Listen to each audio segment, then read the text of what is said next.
Hello and welcome to Blythe Business News. For this edition, I'm joined by Darren Bowden, who is Chief Executive of Metals Exploration. Metals Exploration is listed in London on the AIM market, a symbol of MTL, and a market capitalisation of around £97 million sterling. Darren, first time on the show, welcome. Now, we're going to be talking later on about this corporate activity that's going on, but for the benefit of people who may not know Metals Exploration too well, can we start? Bit of background on the company, please. Who are you? What do you do? Where do you do it? Hi, Tim, and thanks for having me. As you mentioned, Metals Exploration is a AIM-listed London company with operating assets in the Philippines. We're a gold producer, and we have been operating a gold asset in the Philippines since 2016.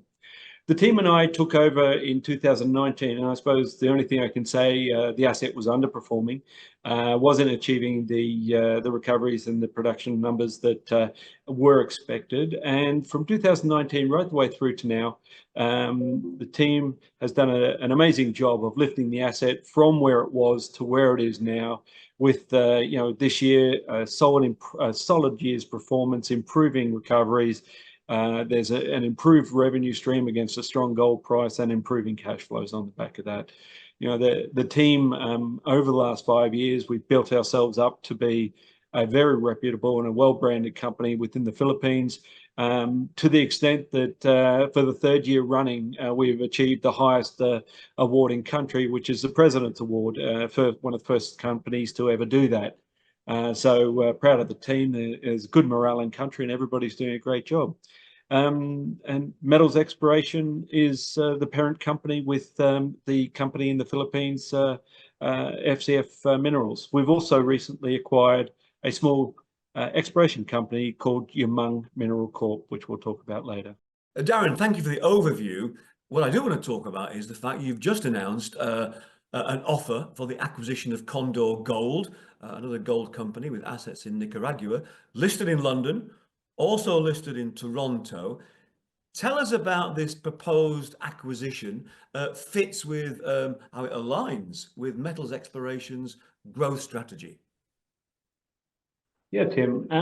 I have spoken previously about the 4 key pillars that we have as part of our strategy going forward. And, the board and I, we've discussed in detail how we want to take this company forward. And these 4 pillars are the structure that we've come up with, and we're all working towards to deliver this company into a new future. And the first and foremost is to maximize performance of the existing company. If we don't achieve the results out of the existing company, 1, we don't build the credibility in the market, but 2, we don't have the platform and the basis of which to extend our business forward. The second pillar is the generation of a new asset that can go into production prior to the end of mine of Runruno, which is the Philippines gold producing asset. Now, Runruno, it terminates around Q1 2027 is when the last of the ore in the existing mine will be available. So before Q1 2027, our second strategic pillar is to have an operating asset generating cash flow before that time. The third pillar is then to look at opportunities to repurpose our existing infrastructure. We have a very strong asset in the Philippines. It's good infrastructure. We want to maximize the value of that and either redeploy that infrastructure within the Philippines, hopefully in something in the shape or format that it is now, or repurpose it marginally to fit a new ore type. We are working very hard towards that as well with the growth strategy that we have within YMC and other assets we're looking at close at hand. That doesn't happen in the Philippines. Asia-centric is probably more appropriate for that third pillar. And then our fourth pillar is to develop and explore a tier 1 asset within the Philippines. We believe the Philippines is one of the most underexplored countries within the Asian region. It sits on the Ring of Fire.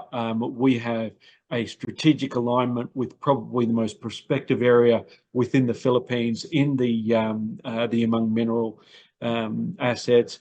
We've got some some very strong anomalies. They're drill ready, and 5 to 10 years from now, we're hoping, we're pushing, and we'll work towards one of those assets being at that very strong, very large operating asset. And with all the cash flow we generate from the first three pillars, we'll be able to develop that asset within the company that we are. So if we look at those four pillars, the second pillar of bringing a new asset or new operation on before the end of 2026 or Q1 2027, the acquisition of Condor fits perfectly within that strategy. It is the next step down this path of our second pillar and in our growth strategy. And that's why Condor Gold makes a lot of sense as an acquisition target for metals exploration. Condor has the La India project in Nicaragua. Now, I know it's we're still in this, technically, this offer period, but if this moves forward successfully from your perspective, if you were to get your hands on La India, what are your plans for advancing it? Can we talk about timescales, exploration, construction? What are we looking at? Yeah, it's hard to talk real numbers. As you know, in this offer period, we are restrained from saying too much about our thought processes and how we envisage the future. So once the project's within our grasp and everything has been settled, then we can talk more about this. But basically, people might see, Nicaragua. Why would a Philippine company based on AIM want assets in Nicaragua? Well, if I look at the way my experience has shaped over the last 30 years, I have 17 years in South America. I've worked in over 7 Latin American countries, including Mexico, Honduras, the Dominican Republic, and Colombia, all surrounding Nicaragua. I have contacts in Nicaragua. So my profession and my professional experience is Latin American. I speak fluent Spanish. I have a core team that has worked with me in the past. It still exists in the Latin American region, and they've all accepted to come on board and help me develop and build this project. So we have not just the in-house capability for execution of this project, but we have the wider team that's ready to come on board and ready, has one, they're fluent in Spanish, and 2, the capability to deliver this project. So while it is an asset that sits away from where our current core asset exists, it absolutely fits into the scope and the experience that exists within the team that we have. I would also like to say, we are a company that operates in developing countries. And while Nicaragua has its own profile within those developing countries, it does de-risk our strategy and gives us 2 operating platforms and not a single country platform. And I do believe that does assist in development and assist in de-risking the strategy that we have going forward. As to development plans, we've already started operational planning. We have a construction ready target, which is La India. We are focused on delivery of that asset prior to the decommissioning and the stop of operations in Runruno, the FCF project in the Philippines. So it fits well in the portfolio because it can be developed within the time frame that we need. There is some near-term exploration that we were doing as part of, not just as part of the deal, but we knew we had to. So we have really, we're looking at a 3 to 5 year plan with La India, and then a 5 to 10 year plan with extensions to exploration associated. So if I look at those 4 key elements that I would have, it's construction planning to have a asset operating before the end of 2026. It's mine planning and mine design optimization over the next year. It's exploration over the next 5 years with focused drilling around definition and extension drilling around the existing asset that is La India and its associated ore bodies.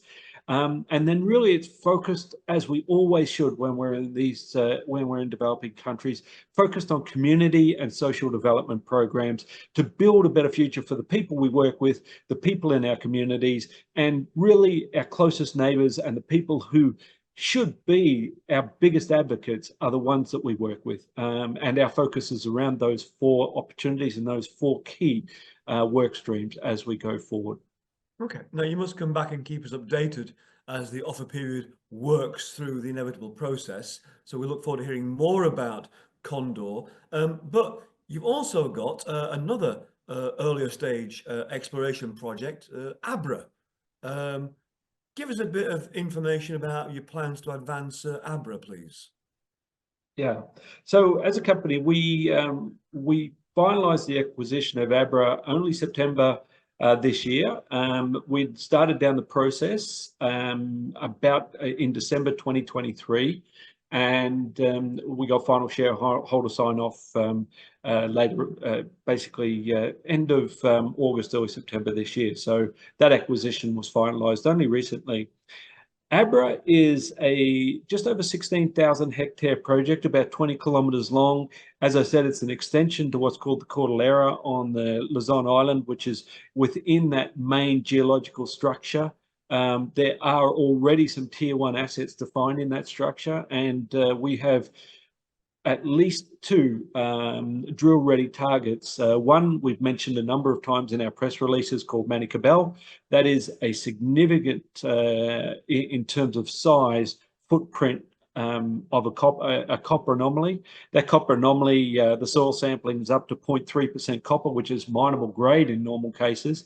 Anomalies are normally 300 ppm. We're over 3,000 ppm. And it runs for around 2.5 kilometres long by 1.5 kilometres wide, with the core asset being about 1.5 by 800.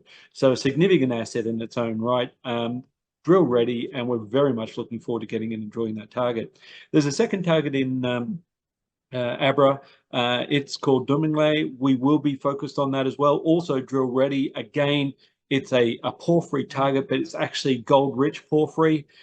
There's been some gold values around that, up to 30 grams in some of the sampling done on surface. So that asset looks very nice as well. It's not as big as Manicabel, but it's also a very direct and specific target that can be easily identified and seen on surface. And the third target that we've got is actually it's a little exploration tenement that we have close to the Runruno mine. It's outside of the existing tenement area, but it's an old VMS. It is copper gold. Again, some of the gold grades have been pretty astounding on surface. Some 15-gram gold pickups, some copper numbers between 3 and 7% as well. It's also drill ready, and if that target comes to fruition, then that could be the first target of repurposing the existing plant without even moving it. And it's so those 3 are our core targets over the next year, and we'll be focused on drilling in those areas once we have final permitting and final approval to do so. While we have permitting in place, there is discussions between different government entities about how we go forward on that permitting, and we're working through that as we speak, and hopefully we'll be ready to start drilling within the next 2 to 3 months. Okay, final question before I let you go, Darren. Obviously, a lot going on within the world of metals exploration, but what should viewers, investors, potential investors, what should they be looking out for in the next couple of months? Yeah, Tim, as you mentioned, over the next 6 to 8 weeks, while this deal gets bedded down and we finalise the scheme documents and move that structure to finalisation, we will release. We'll have some news that will come out more around just to an update. We'll update a presentation. We'll put that presentation out to the market sometime next week. I believe we've got a webinar next Tuesday. And that will really just be an update. We won't be able to look at all our future planning and give our extension, our opportunity on what we envisage to the extent, but we will be trying to keep the news up to keep the media and the shareholders up to date on how the deal's progressing. And we will do that all the way through to the finalisation of the deal. Once the deal's done, we will update that news flow to include our detailed planning. So look forward to the second half of January, where we'll probably come out with a bigger, wider ranging presentation with more information to hopefully whet the appetite of the market, to show them where we really want to take not just La India and the Nicaraguan projects, but all of our core targets and our core projects that are moving forward. So we look forward to talking to the market again soon, and we look forward to keeping that information flow going, so everybody's well aware of how the deal's coming down, how it's bedding down, and everything's moving forward in a positive fashion. So we look forward to it. Well, Darren, we look forward to welcoming you back on the program in the coming weeks and months. The webinar that Darren mentioned there, I believe, will be available on the platform of Investor Meet Company. That's it for this edition of Blythe Business News. That was Darren Bowden giving us a very good update on the metals exploration assets and the offer for the acquisition of Condor Gold. Thanks for watching.